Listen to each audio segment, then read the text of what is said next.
Hello, everyone. Welcome to this INC seminar. I'm really excited to I have invited Anusha from Ireland to give a talk about tinnitus. She is active both in tinnitus research and in organizing a tinnitus community and doing work in the community. So I'm really excited to see how her talk will talk about branching this divide and also talk about this really understudied part of neuroscience. So I'm very excited to hear your talk, and please take it away. Thank you, Mike. Thank you very much for having me. And I would like to extend a very special thanks to Abhinav, who's made this possible. So thank you, Abhinav, if you're there somewhere. Hello, everyone. Oh, there he is. Hello, everyone. My name is Anusha, and I'm a Senior Postdoctoral Fellow in Trinity College in Dublin, in Ireland. I did my PhD in the University of Texas at Dallas, my master's in the University of South Florida. So it's been a while since I've been in the States, but and I've been in Ireland for 5 years, as some of you may have already heard our conversation. Um, so I'm gonna quickly share my screen. It's a little bit of an interactive session. So please feel free to turn on your cameras and also, put in reactions and things like that. And we'll have questions towards the end, if that's okay. Let me see if I can share my screen now. Before I share my screen, just a quick show of hands. How many of you have heard about tinnitus? Yes, two, probably more as well. There's three. Yeah. Okay. How many of you have tinnitus?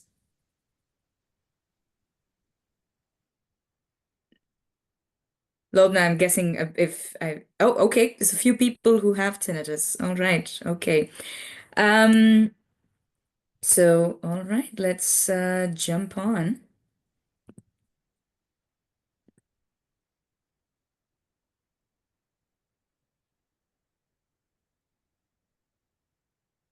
Okay, everybody can see my screen okay? Looking good. Yeah, all right.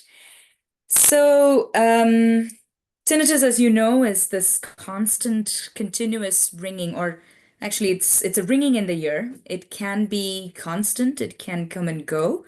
There's different kinds of tinnitus. One is called acute tinnitus, which is something most of us have experienced at some point in our lives. So when we've walked out of a very loud concert, it's this kind of sound that comes and goes in our ear, and usually kind of goes away in either a few hours or in a few days. Um, there's another kind of tinnitus called pulsatile tinnitus. So pulsatile tinnitus is something which pulsates as it is, as the name suggests.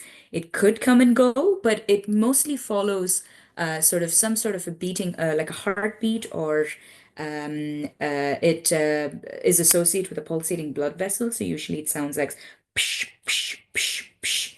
Um, there's also kind of tinnitus, and it's also a little bit of an objective tinnitus, so which means that if you put a microphone in the ear, you can usually hear the tinnitus itself. Um, Usually, this tinnitus is associated with a tumor or an acoustic neuroma or a blood vessel impinging on a nerve. And this is a very rare kind of tinnitus, and especially when there's an acoustic neuroma that's associated with it, but there are also certain symptoms that come with it in terms of sudden deafness in that ear, and some people also have vertigo associated with it. But usually, I mean, this is very rare, but in the rare form of tinnitus, it usually goes away with surgery. Um, there's another kind of tinnitus called somatic tinnitus, which is something that people can modify with their head and neck movements. Sometimes there's tension in your head and neck muscles because of obvious reason is stress, and another reason could be some sort of some sort of auto accident or some sort of trauma to these muscles can also cause this kind of tinnitus. But even otherwise, it's you can also move it with your jaw, movements of jaw, and it's also accompanied with temporomandibular joint disorders. Sometimes also with dental work and dental problems. So it's a very different kind of tinnitus, but it can also be continuous. And we'll talk a little bit more about subjectivity in a second. But the most common form of tinnitus, that when you hear people say, "Oh, I have this annoying sound in my ear," most likely they have sensorineural tinnitus. It doesn't mean that sensorineural and somatic tinnitus occur independently. They're not always mutually exclusive, although a lot of people could have sensorineural tinnitus that they're not able to manipulate with head and neck movements. But there are people who may have a combination of the two. And sensorineural tinnitus is usually accompanied by some sort of a hearing loss, or some sort of changes in the auditory pathways. Some of them can be captured using an audiogram. Some of them may not be able, but some of them we can't always capture using an audiogram. And sometimes we also do, in a research study, we would do auditory brainstem responses. And you do sometimes see these kind of auditory brainstem changes, which don't always reflect in a subjective, not subjective, an objective kind of loss of hearing in the audiogram itself. Usually when you don't see this in younger subjects, but in older participants and in older people with tinnitus, you do kind of see it in the audiogram. So the last two together is called subjective tinnitus because it's a very subjective experience. There's no objective recording of the sound of tinnitus. Acute tinnitus can also be subjective, but it's acute because it just comes and goes. But pulsatile tinnitus, most often than not, is objective in nature. So and these are kind of rough categories by itself. And as you can already tell, it's quite complex. And it's not just about this continuous ringing sound or not. So we're going to do a little experiment. And the idea is that I'm going to give you a quick math question. Most of you may have seen this as part of your MOCA, the Montreal Cognitive Assessment. And the idea is that you subtract 7 from 100, which is 93, and then you successively subtract 7 for about 7 iterations, and you have about 10 seconds. And you can do this in your head, no calculators. And your time starts now.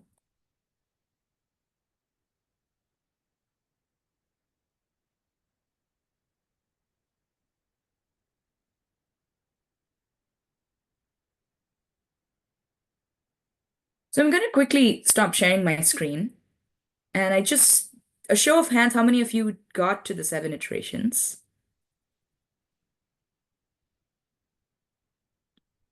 Nobody got to the 7 iterations. Nobody did the math.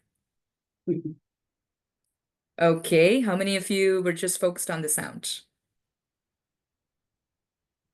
Show of hands. Did you hear the sound? I didn't hear a sound. You didn't hear a sound? No. Oh, okay, then let's try that again.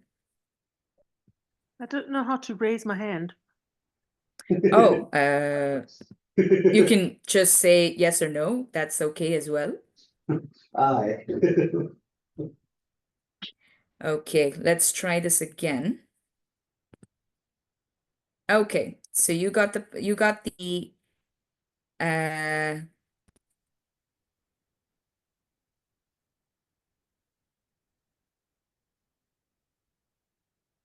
got the task. So you have to subtract 7 from 100 and so on. And you have about 10 seconds to do that. And hopefully you hear it now. Time starts now. Oh, I hear that now. That's unpleasant, yeah.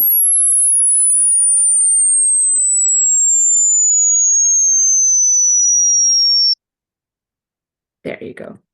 Okay. So, okay, I see someone closing their ears. All right. Okay. So how many of you were able to focus on the math and No, how many of you were distracted by the sound? Ow. The Yeah, sound slowed yeah. me down. It slowed me Sorry? down. The sound did slow me down, but didn't stop me doing 7 iterations. That's good. Good for you. Good woman. Well, Good for you. I mean, it did slow me. Yeah, yeah. So that's the idea. So imagine hearing this 24/7 all the time. And that's sort of the average, not the average, but is about 2 to 5% of the population have something like this going on in their ears 24/7. And that is your, wow, yeah, that's your person with tinnitus. So you can imagine what goes on along with what goes on in their how their lives can be. I'm not going to do this again. Let's see if I can move on. All right. So tinnitus, there's different ways of looking at tinnitus. Can you all see my screen again? Yes. Okay. There's different ways of looking at tinnitus. Tinnitus, as we all know, it was initially thought of as an auditory problem, and especially because it is accompanied by hearing loss, and hearing loss is usually accompanied by loss of hair cells in the cochlea. And this loss of hair cells in the cochlea reduces spontaneous firing at the level of the auditory nerve, but at the level of the cochlear nucleus and higher up in the auditory pathways in the inferior colliculus and in the auditory cortex itself, there is this gain, or which what we would call an increase in central gain, as a compensatory mechanism to this decreased spontaneous firing at the level of the auditory nerve. You kind of see this in figures C and D here, where you see the what we would call the tonotopic mapping of the auditory cortex of a rat that has no hearing loss, and basically it shows the number of cells that are mapped onto each of the frequencies in the rat's auditory cortex. And then you see when you lesion some of these cells, you see kind of an overrepresentation of certain frequencies. And one of the theories is that tinnitus is a conscious percept of these overrepresented frequencies. That's one of the theories that goes with this. But as you know, as you've experienced, tinnitus cannot be just an auditory problem because there's a whole host of problems that goes on with someone who has tinnitus. So they have concentration problems, like just like some of you were experiencing now that, oh my God, there's a sound. And some of you are, were able to follow along, and that's also the experience of a lot of people in the sense that, okay, I have this tinnitus, this continuous sound, but I can kind of, zone out and zone it out and focus on my day to day. But for a lot of people, that may not be possible. Sometimes also because they have sleep problems in the sense that they're not able to fall asleep when the sound is too loud. And sometimes patients report that, oh, I had a very stressful day, and so I was not able to sleep well, and my tinnitus got louder. Or, yeah, I was able to sleep well, I was able to mask it using a noise masker, but then I woke up in the middle of the night to have a drink of water, and then I was not able to fall asleep again. And so they have these kind of uh, poor quality of sleep. And because of that, they have other problems. Sometimes memory problems is not fully understood in tinnitus, but it could be, we know that sleep is associated with changes in memory. Hearing loss is also associated with failing cognitive problems later in life, as we know right now. But irrespective of whether, and that's also a question that I'm currently investigating, and we'll talk about it a little bit further. But they do have anxiety and depression. It's very prevalent in people with tinnitus. And isolation is also something that is very prevalent in people with tinnitus. So you see this whole host of problems. And so tinnitus is not just an auditory problem, but it's really a brain health problem. And there are also these non-auditory regions that are activated when someone perceives tinnitus. You see that the somatosensory cortex is also involved, and you see this because a lot of people perceive tinnitus as painful. And we also see in a lot of people that there are comorbidities and sort of multi-morbid conditions where they have either migraine or they have chronic back pain along with tinnitus. So that's a very interesting kind of theory where, oh, is tinnitus a auditory equivalent of chronic pain? Because you see this sort of salience network and distress network, which is more so, occupying more dorsal anterior cingulate regions and more so your subgenual anterior. So it involves your anterior cingulate regions and also your more regions of your default mode network. So then the question becomes, okay, and this is not just seen in tinnitus, but it's also seen with pain. And this has been shown by several studies as a more common domain general distress network, which is co-activated in tinnitus. And you also see some of these memory-related areas that get more activated with tinnitus. And the reason, one of the theories, not the reason, but one of the theories that's been put forth is that because hearing loss is a loss of these frequencies at the level of the auditory cortex and at the level of the auditory nerve, you have this deafferentiation that, or a lack of input to the auditory cortex. So over the course of its lifetime, the brain has probably learned the several different frequencies that it hears. And especially when there is a loss of certain frequencies, the brain is basically trying to search for the missing information and puts out a phantom sound from its auditory sensory memory is one of the theories. And you see these memory-related areas becoming more pronounced in people who have severe hearing loss rather than in people who have less severe or who have more or less mild hearing loss. And in the people who have mild hearing loss, you see that the prefrontal cortex becomes a little more activated in the theta band, which means that there's this sort of lack of inhibition, some sort of disinhibition that's going on. And that's a very interesting paper by Fennister and colleagues, if you're interested, to see this kind of a medial temporal versus more prefrontal regions getting activated depending upon the amount of hearing loss. So this is a little bit of an insight to why, from a neuroscience perspective, or a systems neuroscience perspective, as to why tinnitus is not just an auditory problem. So one of the things that I was very interested in seeing, okay, can we actually can we empirically measure these whole brain interactions and these kind of network-based interactions in tinnitus? And for this reason, I used what is called graph theory, which most of you may be familiar with. But just a quick review is, a graph theory is just a mathematical tool which can be used to empirically characterize a network. And that can be social networks, that can be genetic networks, or that can be brain networks, for example. So in our case, each of the brain regions is considered as a node that you see in blue, and brain regions are connected together through these connections, which can be, in our case, what we will see are functional connections, and these are not structural connections that we're going to talk about.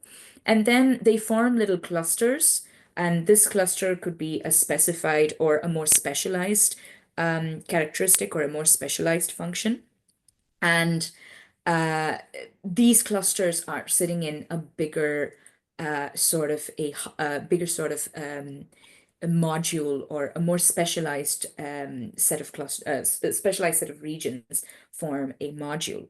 And different modules may be connected through hubs, or different regions in the same module may also be connected through a hub. for example. So a hub is a very central part of either a module or the entire network. And there may be so there's different ways that, different nodes may connect to each other, and the shortest path between two nodes is the most efficient pathway for information transfer. So that's kind of a general overview about graph theory. And there are two specific graph theory measures that you can use to characterize the efficiency of a network and how specialized the network is as well. So one is called functional segregation, is the degree of specialization, and it is measured by something called the clustering coefficient, and it talks about how many clusters are there in a particular network. And the other sort of the complement of the segregation is integration, and the ability to combine specialized processing with each other. And this is determined by the shortest path length, as we saw. So brain networks are organized in a certain topology where you can't have, where there needs to be a balance between segregation and integration. And this is a little bit of a seesaw situation. When there is, for example, high segregation in terms of every node is kind of connected to its neighbor, that it's just like, one giant cluster, then it's a very energy it's a very low energy network, but it's a very low cost network. So it doesn't take a lot of energy to build this network, but it's highly inefficient. So it's very low cost in energy, but it doesn't do a good job. So it's going to take a really long time to process information. On the other hand, you have an extremely efficient network, but then it's going to take a really high energy system to be extremely efficient. So you need somewhere that's a balance between energy consumed and segregation, and also the ability to efficiently transfer information to one another. So that's where you have what is called a complex topology. So what we did was we compared these different graph theory measures by using, we calculated this using resting state EEG, and we filtered this EEG into 8 different frequency bands going from delta to gamma. So this is where the functional connectivity idea comes in, where you have, it's not a structural connection, but it's more information based on which frequency band we're looking at communication through. So then we localized this into Brodmann areas, 84 Brodmann areas, and then we calculated the functional connectivity between these, and we extracted the clustering coefficient and the shortest path length from the network model itself. So when you look at functional segregation, you look at the clustering coefficient and you compare the clustering coefficient of the tinnitus network in red with the control network in black, you see, and then you plot it across the different frequency bands, you see that the clustering coefficient is a lot higher, which means that it becomes more specialized in the higher frequencies, and it becomes, less specialized in the lower frequency. And when you look at the sort of the other end of the seesaw, where you see functional integration, you see that the path length decreases, which means that the system becomes more efficient in the higher frequencies, and the system becomes less efficient in the lower frequencies. This means that in the higher frequencies, our tinnitus network is moving towards a more random topology compared to the controls, which it's becoming more efficient. And in the lower frequencies, it's becoming less efficient and moving to a lattice topology. So how this relates to other resting state studies is that we know that there is an increase in gamma band and higher beta band activity in tinnitus, which is directly associated with the loudness of the tinnitus. So it kind of makes sense that the brain is becoming more specialized and at the same time more efficient in processing this very specialized information. And you also, that's kind of what you see from this from a graph theory perspective and a network perspective as well. So one of the other questions that we had was, okay, this is sort of the whole brain dynamic of the tinnitus brain, if you may. But then what happens to specific connectivity? Can this kind of entire network, because it's not possible that it works as just one whole network. So usually you have, as we saw, we have these sub networks or these modular kind of ideas. Do we see these modules building on in tinnitus, and do they relate to a specific symptom? For example, is there a module for processing hearing loss? Is there a module for processing the tinnitus loudness and distress? So we did that. So when we fed our kind of whole brain connectivity into a tinnitus classifier, it kind of spit out the most important connections to us. And you see that it's segregated and it's kind of spread out across the different frequency bands.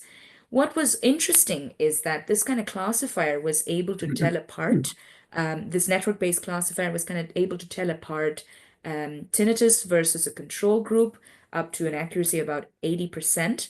And what is also interesting is that it was able to tell apart from a pain network, also better than chance percentage. This was very interesting to us because, as we talked a little bit about in a couple of slides before, is that tinnitus and pain share a very similar pathway, especially in terms of the especially in terms of the emotional component of pain and tinnitus, that they both share the same kind of distress network, but pain is in the somatosensory domain and tinnitus is in the auditory domain. So it's very interesting that we were able to tell apart tinnitus from a very similar pathology such as pain at a higher than chance level. And interestingly, we were able to see these kind of little sub-modules which were correlated to specific factors of tinnitus, specific comorbidities of tinnitus. So we had one network which was, or when we did kind of a factor analysis of this, there were four specific factors, and you had one of these factors was highly correlated with their depression score. So this is more generalized comorbid mood disorder kind of a network. This is very different from the tinnitus questionnaire called the TQ, which is a standardized questionnaire to look at tinnitus related distress. And this is very specific to tinnitus. So this is a very tinnitus percept kind of a network. This is between factors 2 and 4, we're probably seeing something of an aging network or an age-based network. One of the things that I should tell you here, and for future research, what would be supremely important is looking at it after controlling for hearing loss. So it's hard to tell apart whether this is an age-related network or if it's a hearing loss-related network because they're highly correlated with one another. But there's some kind of age-related acoustic or auditory information in this factor. And that's also something that is one of the comorbidities of tinnitus.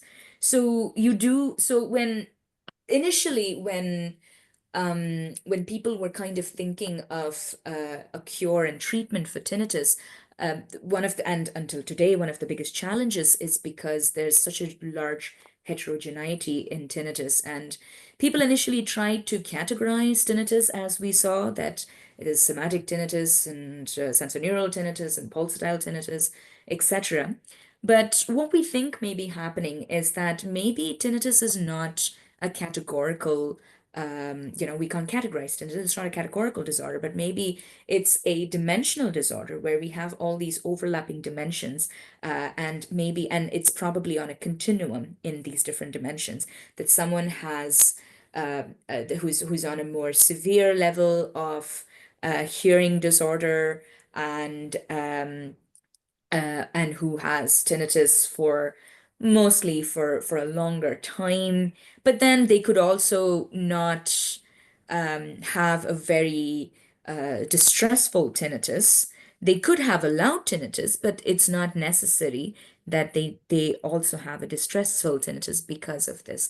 So it's and of course the genetic part of it is it's not very clear, mostly because we don't have a lot of data, and this has not been tested on like huge tinnitus databases. And I think one of the bigger studies was done on the Swedish cohort, where they were able to find a few genetic polymorphisms related to tinnitus. But we are, as part of the Tinnitus Research Initiative Foundation, there's a huge push to sort of create a more global database for tinnitus as well, to do exactly these kinds of studies. Um, so one of the big debates that's going on in the tinnitus field is tinnitus a risk factor for dementia? Because especially with dementia and neurodegeneration, you know that hearing loss is a very big comorbid factor, is a very big factor in dementia, and we know that it's a risk factor based on our Lancet study. We know that cognitive dysfunction to dementia is related to some sort of cognitive dysfunction, some sort of executive functioning dysfunction.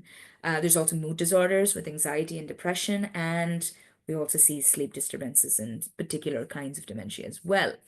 So there's this kind of overlapping symptomatology between tinnitus and dementia. So is there really something? So a couple of studies, more retrospective, large-scale studies from, if I'm not wrong, Taiwan, which says that people with tinnitus have almost a 68% risk of developing Alzheimer's and Parkinson's disease. But there's also a study from UC Irvine saying that no, tinnitus is actually is a neuroprotector of and is a protector of cognitive function, and people do better when they have tinnitus. So I put in a little grant with the Global Brain Health Institute, the Alzheimer's Association in the UK, and the Alzheimer's Society in Ireland as part of my fellowship with the Global Brain Health Institute and Trinity. And I'm investigating this relationship between tinnitus and cognitive decline using the Irish longitudinal study of aging. These are very preliminary results, and these are very cross-sectional results, and this is study that's sort of in progress as we speak. So we see that the prevalence of tinnitus is about 17 to 18%, which is that's the number in the literature as well. And the prevalence of especially moderate to severe tinnitus is about 4%. Again, no surprises there. And this is this is a cohort that particularly looks at people over 45 years of age, and they are being followed up every 2 years. And this started, I think, in 2010, if I'm not wrong. So we're in wave 6, and I think they would have just finished wave 6 now, or meant to have been even earlier. So what we see here is that this is just a quick sort of table to just show you how many people are there with tinnitus, and also in terms of their hearing status. And you see that most people have, who have tinnitus have about good or worse hearing. And it's kind of spread out as well between slight, moderate, severe, and you don't see as many people with severe tinnitus because it was not really, it was not recruited to look at that. But you do see a lot of people in this slight to moderate group. When you look at tinnitus and cognition, you see this immediate sort of result where as tinnitus increases, your MMSE score, which is the mini mental state examination, a quick screening of cognitive functioning, is reducing. So as tinnitus gets worse, they do worse on these MMSE type of scores. But then after controlling for hearing status, this kind of goes away. So there's a question of whether, and hearing is also rated subjectively. Tinnitus is also rated subjectively. So there is scope to look into this more in a deeper manner, but you do see that in this case, at least when you control for hearing, that kind of goes away. There are other cognitive other cognitive tasks like animal naming and immediate recall, which you don't see initially when you just look at tinnitus, but then after you control for hearing, you kind of they do better on some of these cognitive tasks. And so that sounds a little bit like the results from the UC Irvine study I think, yeah, it's UC Irvine study especially from Feng Eng's group. So a little bit diving into that, into those results. So once you control for age and hearing status, and when you separate them into mild to slight and moderate to severe, you see that it's more the mild to slight group that is doing better in these different cognitive scores. And then when you do a relationship between the more mood-related variables, you see that they are significantly correlated with the moderate to severe tinnitus. So this kind of mood-related disorders and the relationship between moderate to severe is not new, and this is very much in going with the literature. This is the more interesting results, and I think it's, to me, what this would look like is, especially in the aging literature and in the cognitive decline literature, there's definitely some research, especially when talking about certain genetic polymorphisms, that when you look across the age from 45 plus up to 80 years, you do find that when they have a certain type of allele, that this cognitive functioning gets better at middle age, and then it kind of gets progressively worse. So the next step is obviously to look at different age brackets to see if that's maybe what we're seeing, but it may also not be powered to look at the kind of curve where you get that people get better at middle age, and then they get progressively worse before they get better. So I don't know if this is that. That is one explanation. The other explanation that people have is that just like in the visual system, when you add noise to your visual stimulus, your perception gets better, and then your perceptual thresholds reduce. And so is tinnitus a noise that is, especially in the mild to slight group, and they just have a little bit of tinnitus, is it actually doing good to auditory perception, in the sense that is it actually helping cognitive functioning, in that sense, that is it sharpening the perceptual curves a little bit, is the ongoing discussion. We don't fully understand what this means, but this is kind of where we're headed. And a lot of people are interested in this question in the tinnitus field. So it's kind of where we're headed in terms of the data. So this is what's happening kind of in the research world, but what happens in the community? Well, one of the good things, so the research on the TILDA study and the longitudinal study of aging study is actually informed by a group of people who came to our tinnitus conference that we held, the Tinnitus Research Initiative annual conference that we held in Dublin. And we had a public engagement event as a part of this conference, and people came and they asked us this question. So I have tinnitus and hearing loss, so am I at a higher risk of developing Alzheimer's? And we were like, oh, we don't know. And that's actually where the study is also coming from. So in Ireland specifically, the prevalence of tinnitus is about 8 to 15% of the population, and higher in amongst middle age and older adults, as you saw from the TILDA study. The main problem, I mean, I think this is a global issue, that when they go to the general practitioner or they go to A&E, it's more like, okay, what do I do with it? And they just say, okay, you live with it.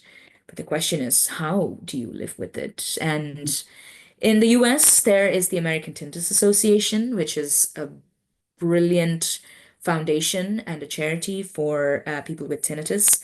In the UK, there's Tinnitus UK, and these are giants in the field of tinnitus. There's also the French Tinnitus Association, from my understanding.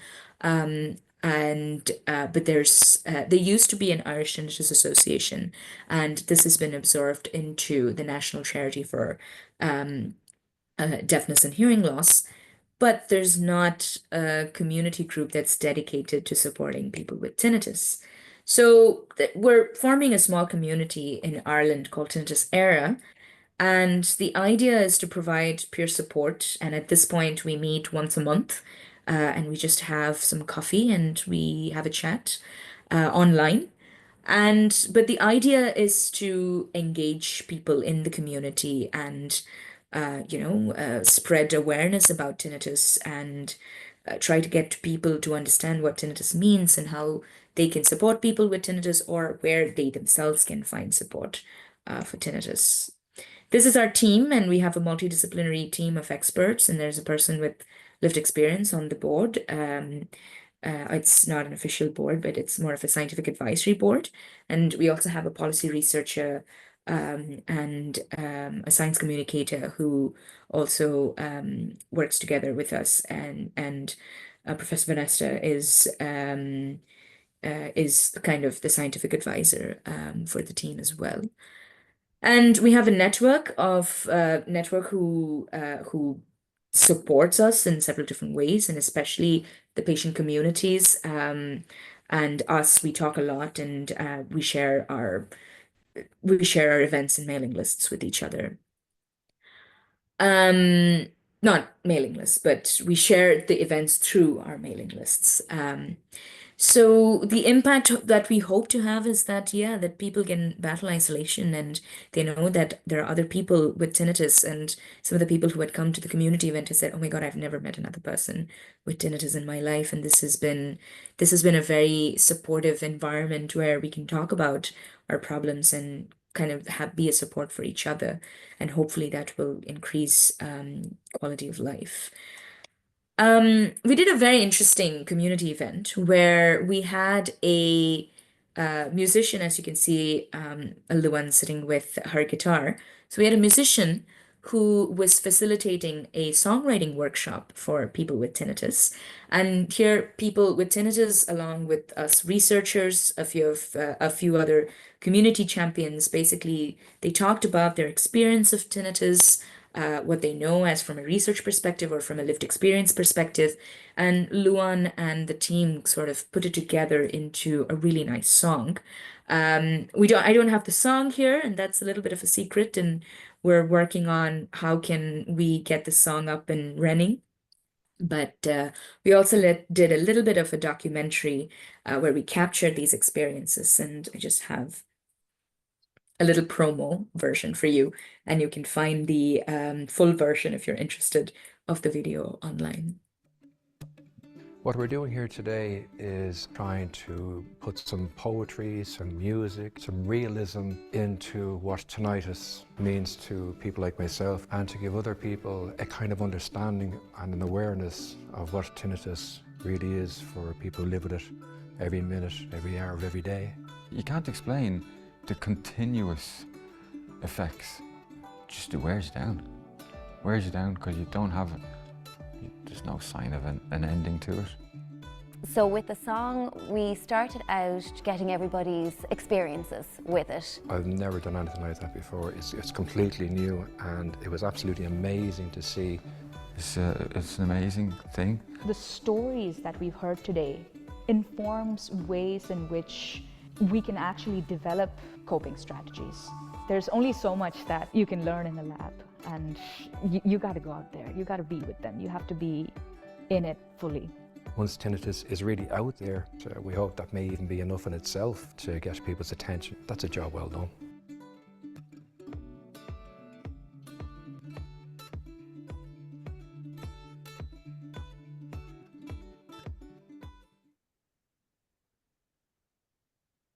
That's it. Thank you. Thank you.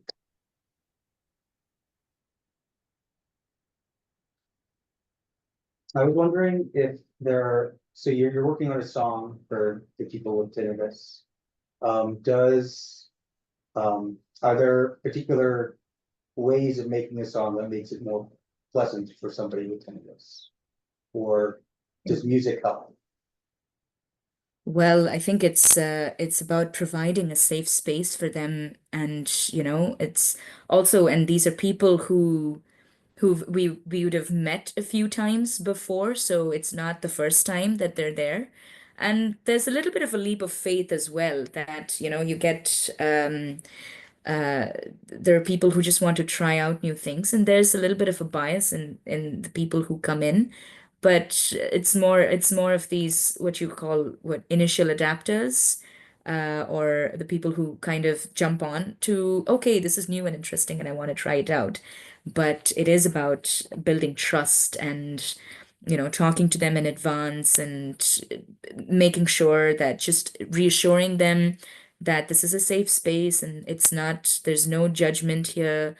And we will, what you say is not, you can, and also providing a little bit, I think what I would have done moving forward is also have maybe a psychologist on as part of the team, which also would help with, in case someone is having difficulty, that we have someone in the space to actually uh, be equipped to take care of that kind of situation. But yeah, so it's about building trust, talking to them in advance, reassuring them that this is a safe space, and yeah, and then you just leap with it. Yes, yeah, yeah. Hi, thank you for your presentation. I'm Makoto Miyakoshi, and I am located in Ohio, Cincinnati. I have a hi. very specific question about the auditory pathways. So in one of the earlier slides, you showed cochlear and inferior colliculus and auditory cortex. That is basically the lemniscal pathway, right? And I have been just reading the papers about the extra lemniscal thalamic pathways. And there are the papers from the University of Texas around 2000 that, they have some interesting experimental evidence.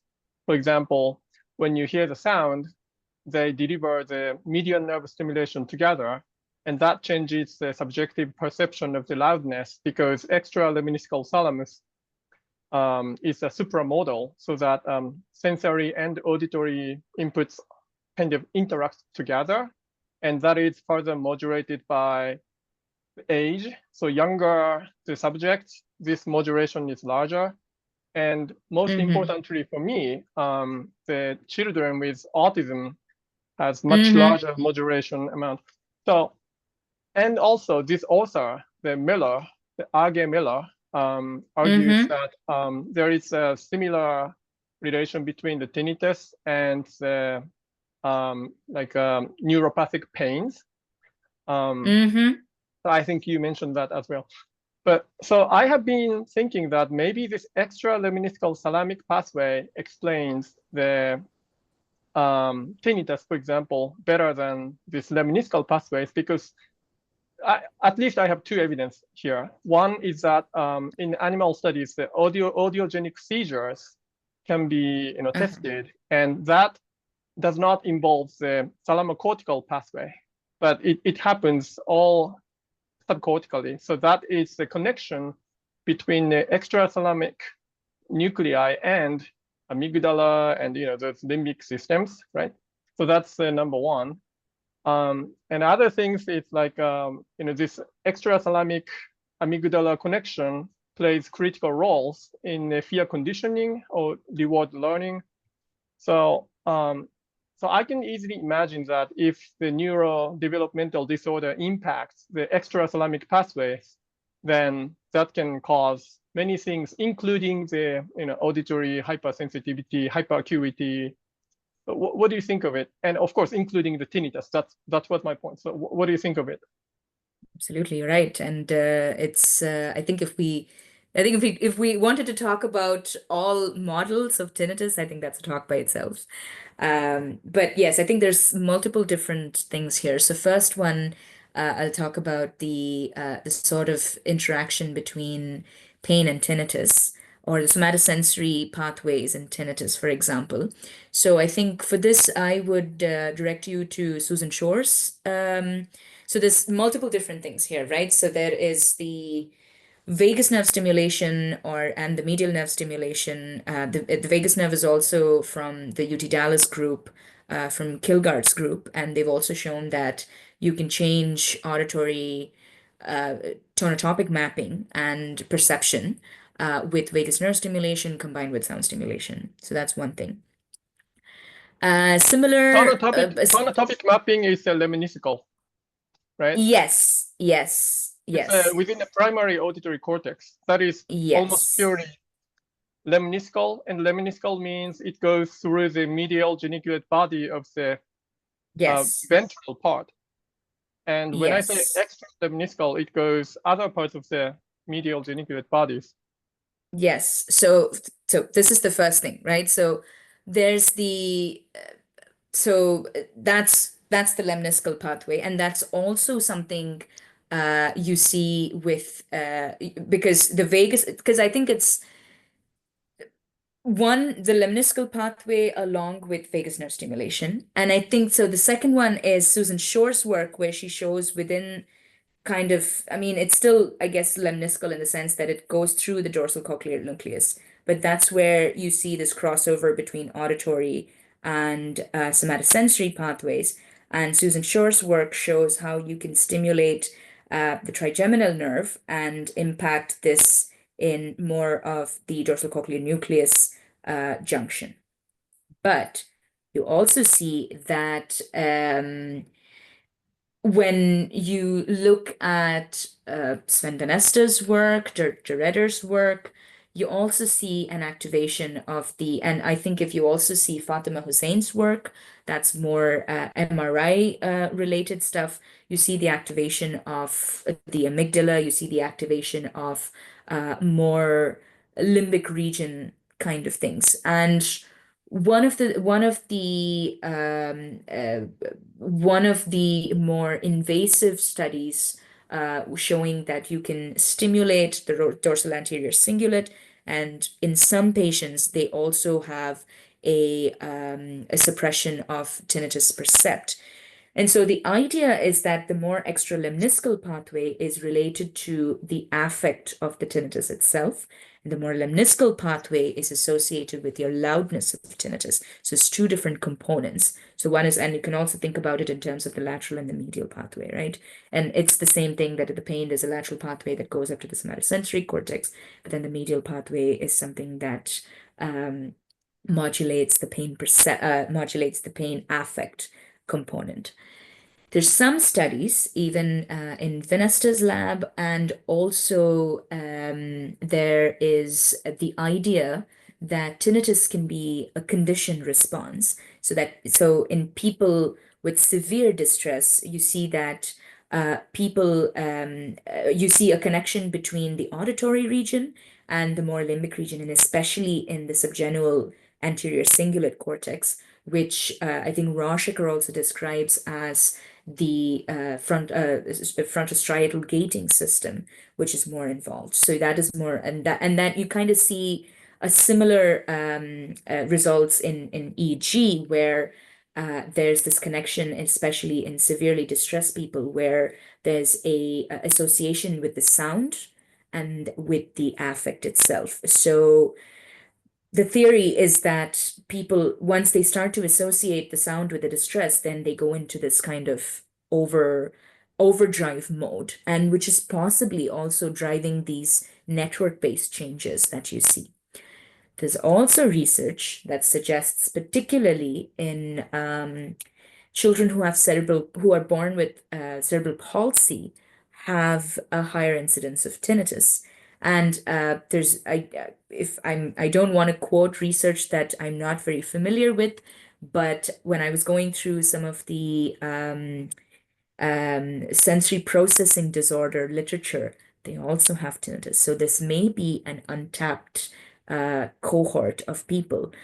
The other question is, the other thing that we also find and we see in the community and in the patient side of things is that A lot of people with tinnitus also come with hyperacusis or sensitivity to sound, which could be, what you're saying, more extralimniscal rather than thalamocortical kind of things. So you're absolutely right. So there's thalamocortical literature and the vagus nerve stimulation, which is probably vagus nerve and Susan Shore's work, which is more cochlear nucleus and up.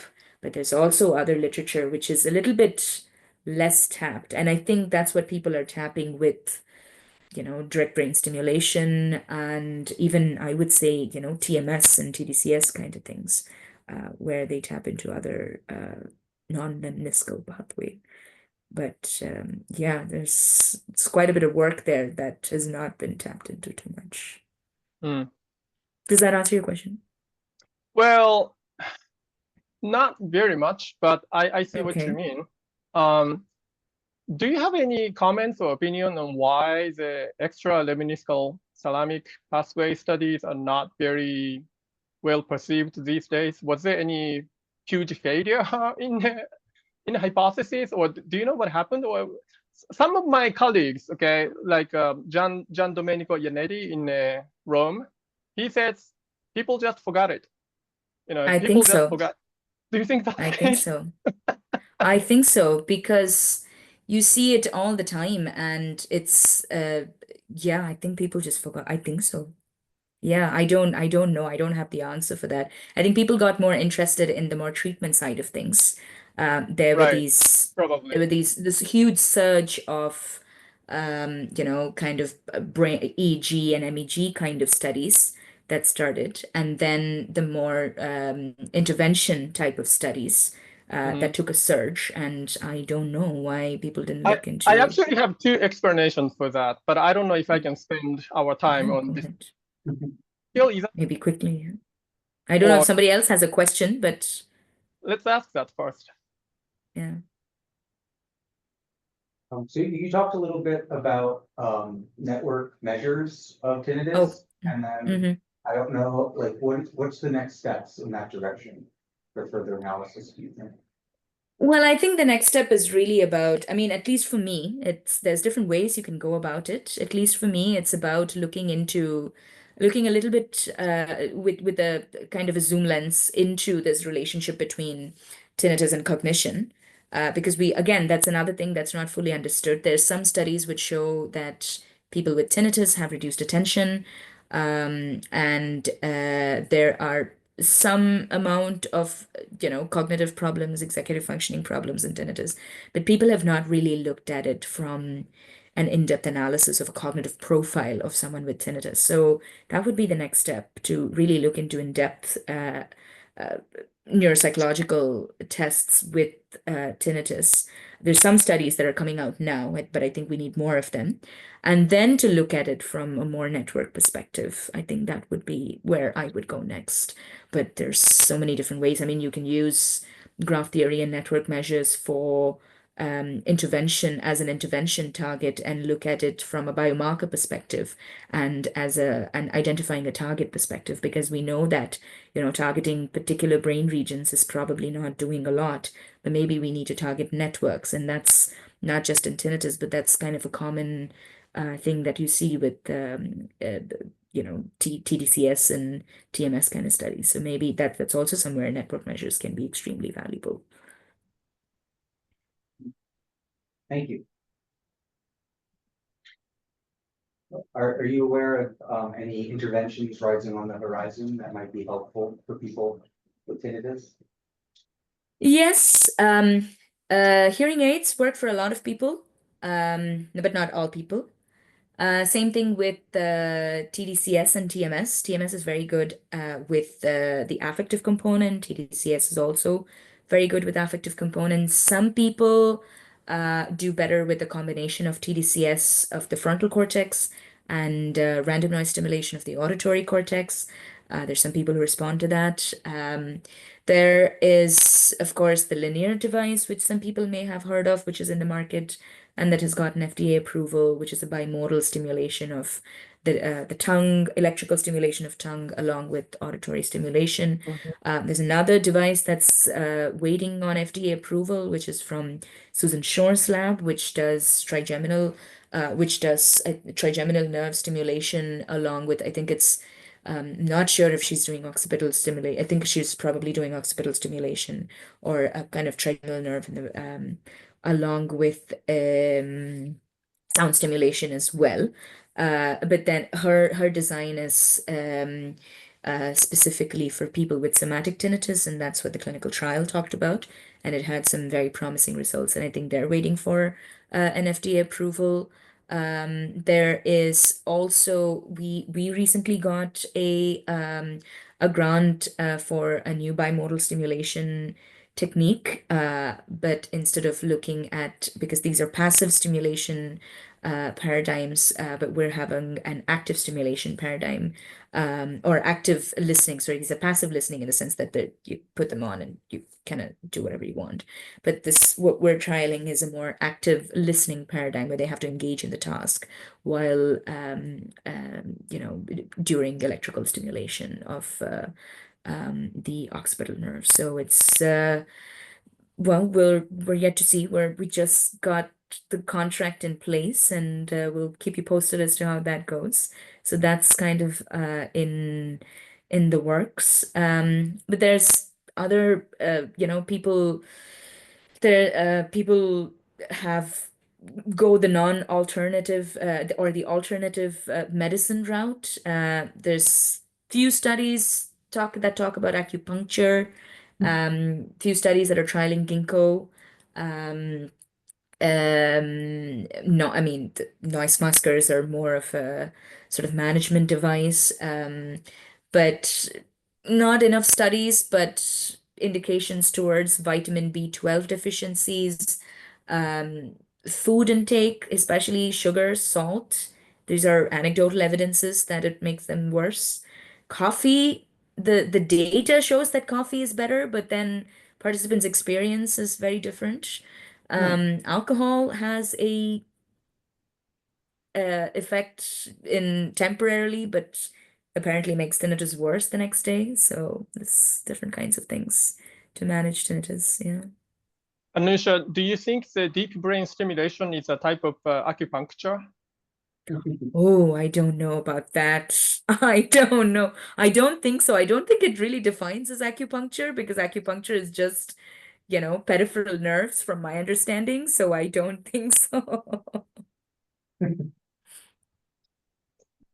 Sebastian, do you have a question? You just turned on your something. What did you say? Sebastian here. I was wondering if Sebastian had a question.